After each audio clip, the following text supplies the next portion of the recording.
Kawan-kawan insan Pak Jenderal Purnawirawan TNI AD Bapak Haji Muldoko SIP yang saat ini belum sempat hadir bersama kita sekalian.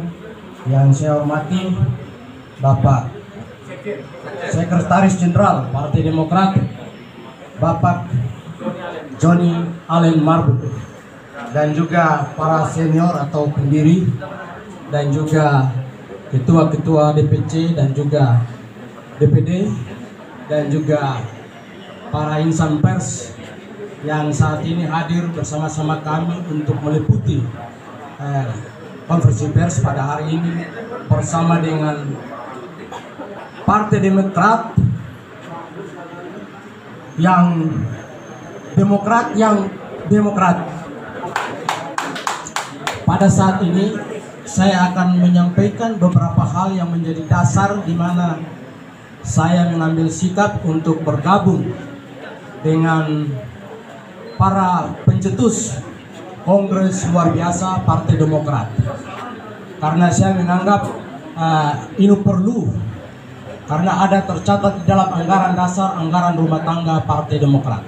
Pertama saya mau menyampaikan, awal mula Ketua Umum Agus Harimurti Yudhoyono yang saat ini telah didemisioner pada tanggal 5 hari Jumat di Deli Serdang.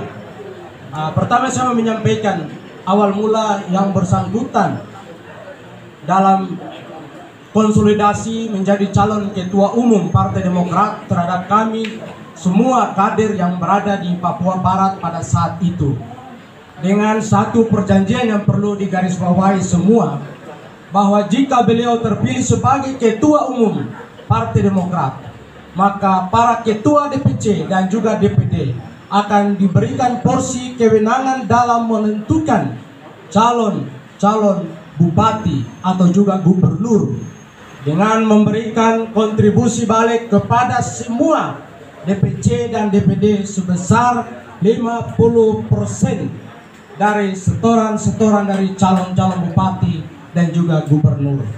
Itu awal di mana kami bersama dengan AHY. Ternyata berjalan waktu, semua proses pemilu kada hingga berakhir pelaksanaannya pada tanggal 9 Desember 2020. Apa yang dijanjikan oleh Mas AHY semuanya tidak ditepati sama sekali. Tidak ada pesan dan kesan kepada kami ketua-ketua DPC secara khusus di Papua Barat yang melaksanakan pemilu kada secara serentak di Papua dan juga seluruh Indonesia. Itu yang pertama yang membuat saya mengambil sikap.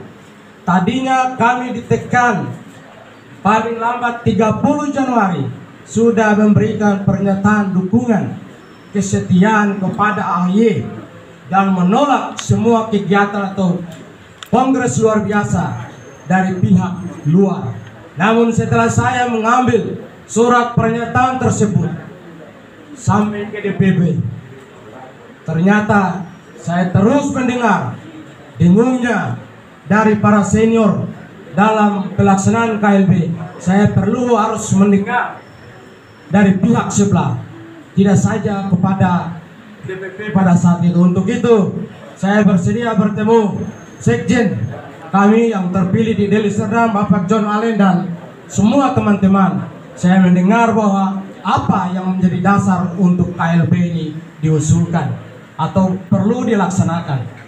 Dan saya sendiri sebagai peserta kongres pada tahun 2020 bulan Maret benar-benar mencermati jalannya kongres Partai Demokrat yang tidak demokratis, karena sudah ditekankan atau didesain sedemikian rupa sehingga tidak ada calon lebih dari satu, karena sudah didesain sedemikian.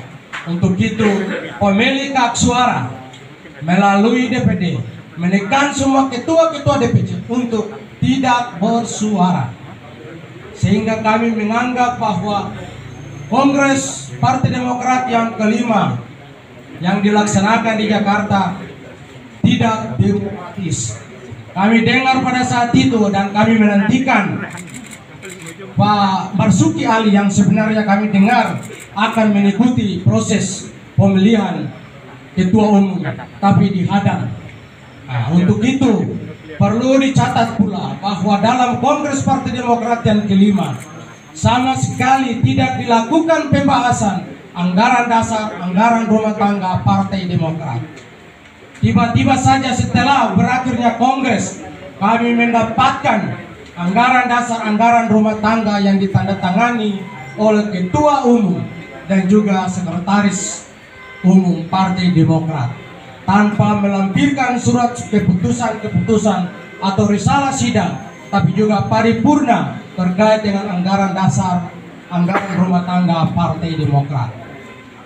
Dan berikut hak-hak kami sebagai Dewan Pimpinan Cabang yang sebelumnya para anggota Dewan terhormat kabupaten dan provinsi yang wajibnya mendapat instruksi dari DPP Partai Demokrat untuk wajib menyetor kepada semua tingkatan, namun itu pun tidak terlaksana sesuai dengan harapan kami. Kenapa? Karena kami tidak pernah duduk sebagai peserta untuk membahas anggaran dasar, anggaran rumah tangga.